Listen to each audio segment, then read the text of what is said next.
For the record, I'm Kevin Starrett with the Oregon Firearms Federation, and I have to tell you, this bill seems like one of the most vindictive pieces of legislation I've ever seen. There's nothing in this bill that addresses any kind of help for a person who is genuinely suicidal, which this bill has been, this is how it's been sold to us. I mean, I got a email from the sponsor saying that actually Roger and I didn't care about people committing suicide, but we care about why they're committing suicide, not how they're committing suicide.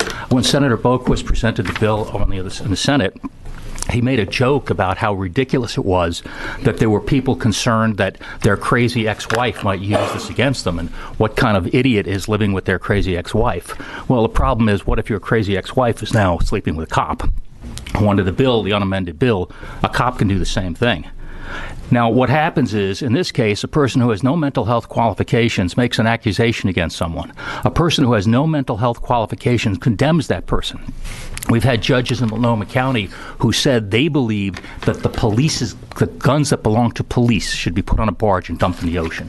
So God help whoever is on the losing end of that judge if you get there. There's no due process in this bill at all. I say because a judge is involved, there's due process, but it's all after the fact. The first indication that you've been accused of anything is when a cop shows up at your door and says, "I'm taking your stuff." Now, I really like you to give a little thought to how that's going to work. Knock on the door, cop comes in and says, "Give me your guns."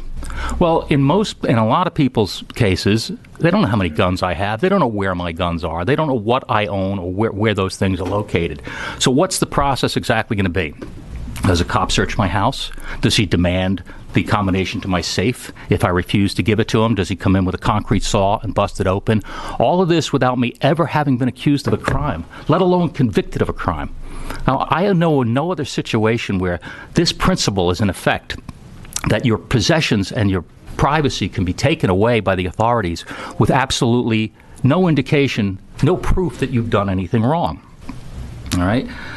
There's another issue that you need to consider that was really downplayed by the sponsor of this bill and in the Senate, is that transfer of firearms in this state, now thanks to Senate Bill 941, is a much more complicated process than it used to be. And in fact, there are some firearms that can't be transferred, not even to the police.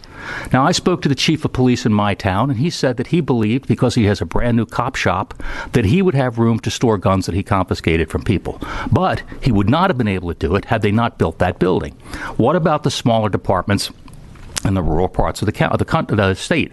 Where are all these guns going to go? And what if somebody has an NFA-regulated firearm, like a short-barrel rifle or short-barrel shotgun? Cops aren't allowed to have them, and you can't transfer them to another person without probably about a year-long process. None of this was addressed because, we're going to work it out, but these things have to happen. And if you want to transfer these firearms to another individual, well, you can't simply transfer them. Now we have to go through this big production of the background checks, and it's very possible, as I hear every single day, that people will simply be delayed or denied. Then what happens to those firearms? As we're waiting, I spoke to a gun dealer today. He has a person waiting at a delay that's over 2 years old. So where do all these things go? And these are just things that I don't think have been given any thought. But obviously my biggest concern is that we've paid no attention to getting anybody any help. We've just taken this as a way to punish people instead of help them.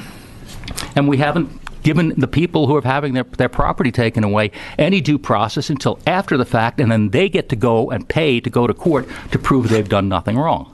And under the current bill, this accusation could be made by my brother who lives in New Jersey, who hasn't seen me in 5 years. And so while I know this has been sold to us and to you as a suicide prevention measure, it seems to accomplish none of that. All it seems to accomplish is to punish people who haven't been convicted of a single crime. Thank you.